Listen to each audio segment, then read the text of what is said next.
പുതിയ പരിശീലകൻ ഡേവിഡ് കറ്റാലയുടെ ആദ്യത്തെ പരീക്ഷണം എന്തായാലും വിജയിച്ചു. ബ്ലാസ്റ്റേഴ്സ് പരിശീലകൻ എന്ന നിലയിലുള്ള ആദ്യത്തെ പോരാട്ടത്തിൽ 2-0 തകർപ്പൻ ജയം സ്വന്തമാക്കി സൂപ്പർ കപ്പിന്റെ ക്വാർട്ടറിൽ കടക്കാൻ ബ്ലാസ്റ്റേഴ്സിന് സാധിച്ചിരിക്കുകയാണ്. ഈസ്റ്റ് ബംഗാളിനെ കലിംഗ സ്റ്റേഡിയത്തിൽ 2-0 തോൽപ്പിക്കാൻ ബ്ലാസ്റ്റേഴ്സിന് കഴിഞ്ഞു. ക്ലീൻ ഷീറ്റോടെയുള്ള വിജയമാണ് സ്വന്തമാക്കിയിരിക്കുന്നത്.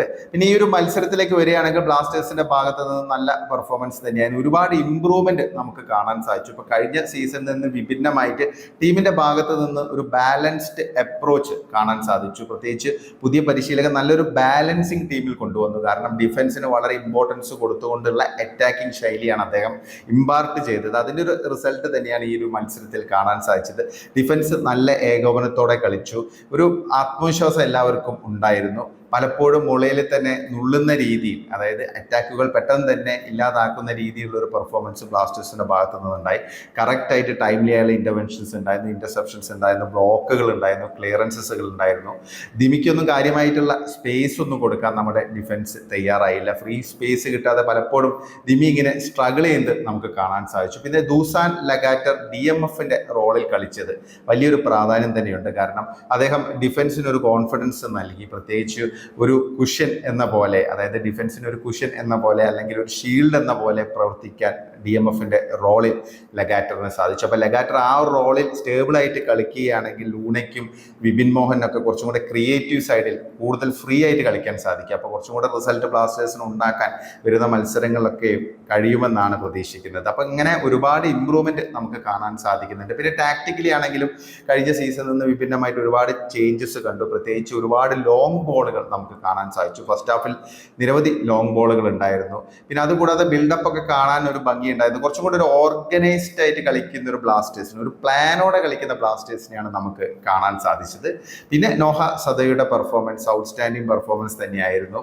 ആദ്യത്തെ ഗോളിന് ആ പെനാൽറ്റിക്ക് വഴിയൊരുക്കിയത് നോഹയായിരുന്നു. നോഹയെ ഫോളോ ചെയ്തതിനാണ് നമുക്ക് ആ പെനാൽറ്റി ലഭിച്ചത്. അങ്ങനെ ലീഡ് ലഭിക്കുന്നു, ജീസസ് ജിംനസ്റ്റ് സ്കോർ ചെയ്യുന്നു. പിന്നെ അതുകൂടാതെ നോഹയുടെ സെക്കൻഡ് ഹാഫിലെ ആ ഒരു സ്ക്രീമർ, ആബ്സല്യൂട്ട് സ്ക്രീമർ എന്ന് പറയേണ്ടി വരും, 35 യാർഡ് അകലെ നിന്നുള്ള ഒരു പവർഫുൾ ഷോട്ട്, അതും ഇടങ്കാലുകൊണ്ട് നോഹയുടെ ഒരു ക്ലാസ് വീണ്ടും തെളിയിക്കുന്ന ഒരു പെർഫോമൻസ് തന്നെയായിരുന്നു.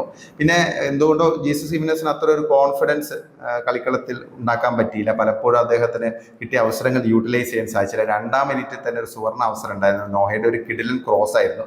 പക്ഷേ ഗോളി മാത്രം മുന്നിൽ നിൽക്കാതെ സ്കോർ ചെയ്യാൻ സാധിച്ചില്ല ഹിമിനസിന്. പിന്നെയും 2 നല്ല അവസരങ്ങൾ ഉണ്ടായിരുന്നു. ടോട്ടൽ ഒരു 5-6 അവസരങ്ങൾ തന്നെങ്കിലും ഹിമിനസിന് ലഭിച്ചിരുന്നു. അതിൽ തന്നെ 2-3 നല്ല ക്ലിനിക്കലായുള്ള അല്ലെങ്കിൽ നല്ല ഒരു സാധ്യതയുള്ള അവസരങ്ങളായിരുന്നു. പക്ഷെ അത് യൂട്ടിലൈസ് ചെയ്യാൻ ജീസസ് ജിംനസിന് സാധിച്ചില്ല. പക്ഷേ അവസാനം അദ്ദേഹത്തിന് ആ ഒരു പെനൽറ്റി സ്കോർ ചെയ്യാൻ പറ്റി. ആദ്യത്തെ ഊഴം പിഴച്ചു, പക്ഷേ ഭാഗ്യം കൊണ്ട് റീടേക്ക് എടുക്കാൻ സാധിച്ചു.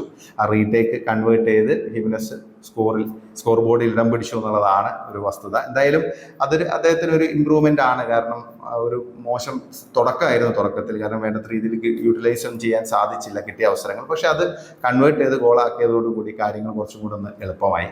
പിന്നെ എല്ലാ മേഖലയിലും ബ്ലാസ്റ്റേഴ്സ് തന്നെയാണ് ഡൊമിനേറ്റ് ചെയ്തത്. ഈസ്റ്റ് ബംഗാളിന്റെ ഭാഗത്ത് നിന്ന് കാര്യമായിട്ടുള്ള അറ്റംപ്റ്റ് ഒന്നും ഉണ്ടായിരുന്നില്ല. ആകെ 1-2 ചാൻസസ് ഒക്കെ ഉണ്ടായി. തുടക്കത്തിൽ സെലസിന്റെ ഒരു ചാൻസ് ഉണ്ടായിരുന്നു. അതൊക്കെ മാറ്റി നിർത്താൻ കാര്യമായുള്ള ചാൻസ് ഒന്നും ഈസ്റ്റ് ബംഗാളിന്റെ ഭാഗത്തു നിന്നും ഉണ്ടായിരുന്നില്ല. ബ്ലാസ്റ്റേഴ്സിന്റെ മിഡ്ഫീൽഡ് കുറച്ചും കൂടി ഒന്ന് ക്രിയേറ്റീവായി മാറുകയാണെങ്കിൽ കുറച്ചും കൂടെ മികച്ച രീതിയിലുള്ള റിസൾട്ട് ഉണ്ടാക്കാൻ പറ്റുമെന്നാണ് പ്രതീക്ഷിക്കുന്നത്. പിന്നെ ഫൈനൽ തേർഡിൽ പ്രോബ്ലംസ് ഉണ്ട്.